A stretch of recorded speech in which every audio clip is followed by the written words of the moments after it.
Living in a big city isn't easy. If you're not in a cushy job, you have to work insane hours to afford a shack of an apartment. Sadly, I'm one of those people. I do have dreams and aspirations that drive me to stay here, but currently I'm stuck in a dead-end job to make ends meet. I try to make the most of my evenings, but inevitably I have to sleep on a set schedule to make sure I can properly function for a full week's work. This would be simple if it wasn't for the fact that I, some reason, struggle to sleep. It was trying to discover why that led me down the strangest rabbit hole I could possibly imagine. For some reason, at just before 3 in the morning, I would always wake up in a start. After this, I would be unable to sleep for around an hour before resting for the remaining time before I had to be up for work. I would talk to co-workers asking for advice and got one recommendation that I straight away followed. They said they used a smartwatch to track their sleep. I was told you can pick up older models for relatively cheap, so I went about second-hand stores until I found the one they recommended. This was great. I used it every night to track my sleep. More importantly, I used it to track how much deep sleep I got. And it was apparent that I was low in that department. Tracking deep sleep is significantly important.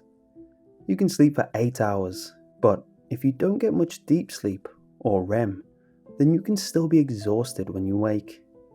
Some common factors to this can be a lack of a schedule or alcohol, none of which were factors that should have affected me. I now had graphs and charts showing why I would sometimes wake up groggy, and it all led to that mysterious hour of being awake. It would slice my deep sleep time in the middle, drastically lowering the consistent time I spent in REM. The smartwatch helped me track things, but never told me why I was being so restless, nor how to fix it. I tried all means I could find to remedy this. I bought your basic over-the-counter sleep aids at the local pharmacy. My nights became a chemistry test to see what worked and what didn't. Some helped me fall asleep faster and feel amazing during the first cycle of sleep, but I'd inevitably wake up around 3 and struggle to pass out again until 4, no matter what. I tried those sleep masks and earplugs, but that only confirmed that it wasn't any sort of disturbance in the neighborhood. It got so bad that it started affecting my work, so I explained all this to my manager and she agreed to let me see professional help. I booked a doctor's appointment and was allowed to take a day off work to try sort all this out. It took a while of fully explaining all the troubleshooting I had done beforehand to the doctor. They were puzzled by my case, as I guess hearing it out loud, it did sound rather bizarre. He clicked around on his computer for a few minutes, before settling and prescribing me the strongest sleep aid they had. I can't even begin to try pronounce its name, but in layman's terms, he described them as basically minor tranquilizer. When I got home, I stared at the little bag containing the box of pills. I was hesitant. I was more than happy to accept any solutions before leaving, but after hearing how powerful these things were, I started to get cold feet, contemplating whether this was going too far.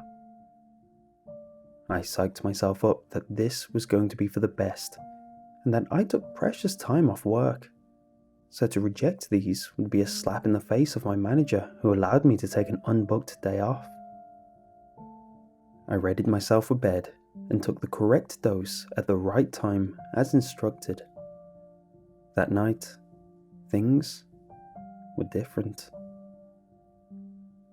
I had the best night's sleep in the longest while.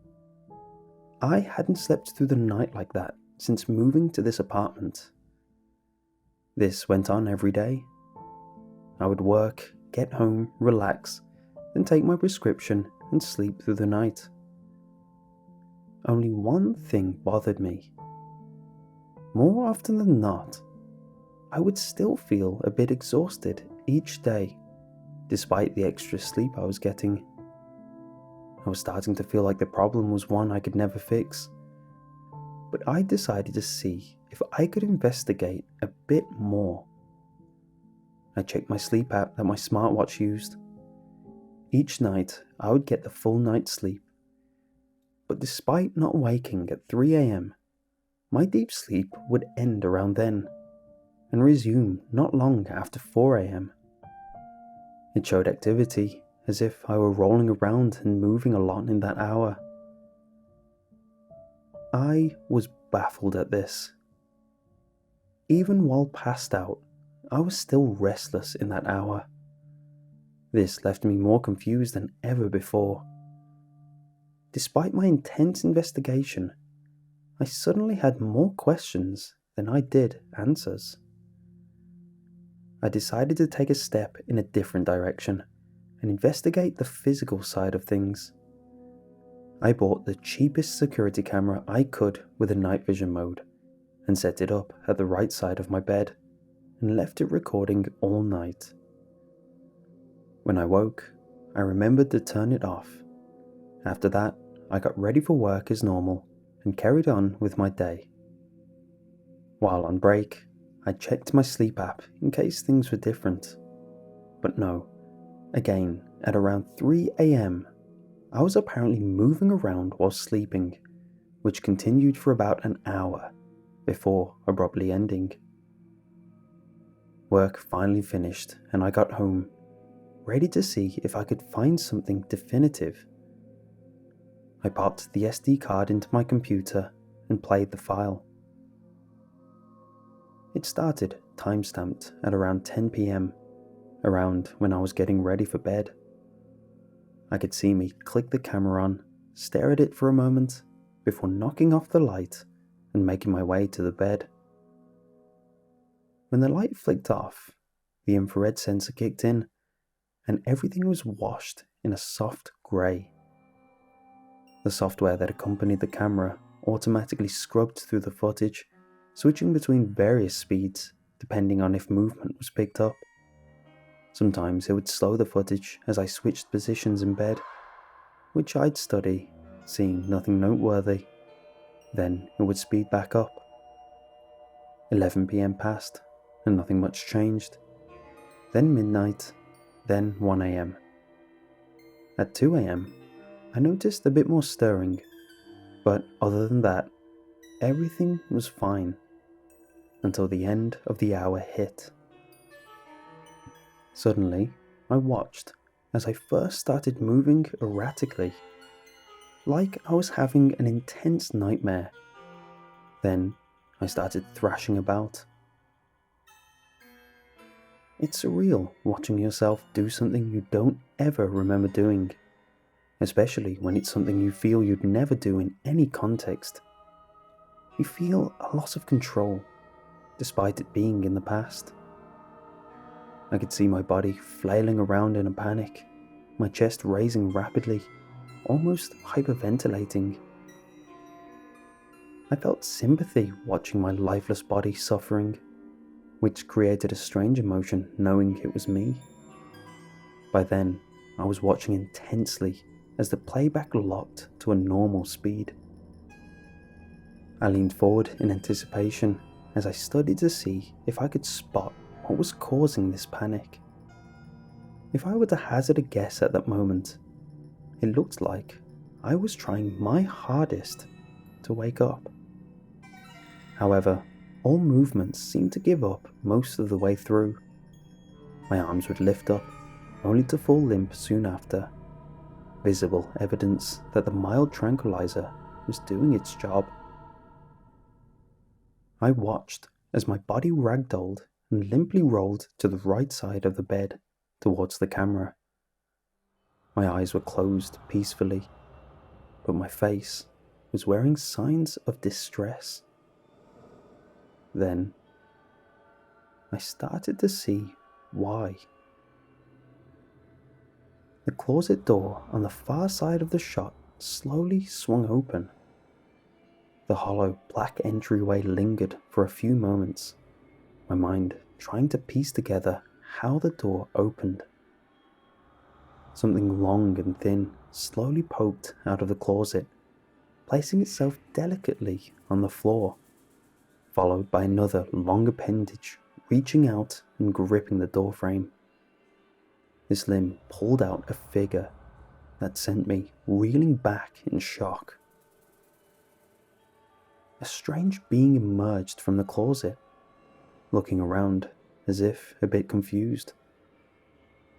Before it was even fully out, I could see how long it was, simply from how bent the limbs were as it pulled itself out of the small space. Once it locked onto my sleeping form, it crept its way to the side of my bed. I could see my face in the video stirring as it approached. When the creature was closer, I could not compare any feature it had to anything in the animal kingdom.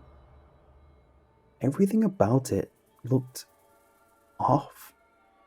Unnatural pieces forming a living, natural being. It stood still on the left side of the bed, opposing the camera, most of its frame hanging out of shot. Unblinking, I watched as it hunched over and put its face eerily close to my helpless body. Even though I wasn't there now, I felt every ounce of fear I should have had in that moment. Once it took position, it just stayed there, watching as my body struggled, then fell limp. I jumped a bit when the footage suddenly started scrolling forward, the lack of movement making the automatic fast forward kick in. There were moments my body lashed out, causing the footage to stop to a crawl. Each time the figure would flinch back, along with myself watching the footage. Then my sleeping body would fall still, and the creature would resume its observant position. As it did, the fast forward would click back on. The time rolled by until it neared 4 a.m. As it did so, my body started rolling around in another state of panic. As I did, the creature took its leave, slowly creeping back to the closet. As soon as the door clicked shut, my sleeping form fell peaceful, almost looking relaxed. As it looked like I rested, the fast forward clicked back on and didn't stop until the footage ended with me waking up and turning the camera off. I hesitantly checked my phone app and confirmed that each movement I made correlated to restless moments in my sleep. Any denial I had about the footage was quickly out the window at that point, and I knew this was serious. My mind was going a mile a minute. Fear consumed me as I soaked in everything I had seen.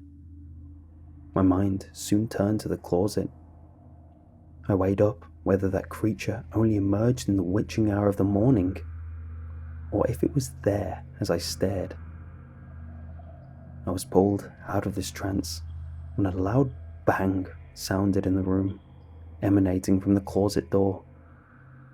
I didn't take my chances. I took off as fast as I could. I didn't even look back, nor did I grab anything important. I just ran. I made it to the apartment lobby, completely out of breath. I barked at the first person I saw to give me their phone so that I could call the police. When they saw me in the panicked state I was in, they saw no other choice than to comply.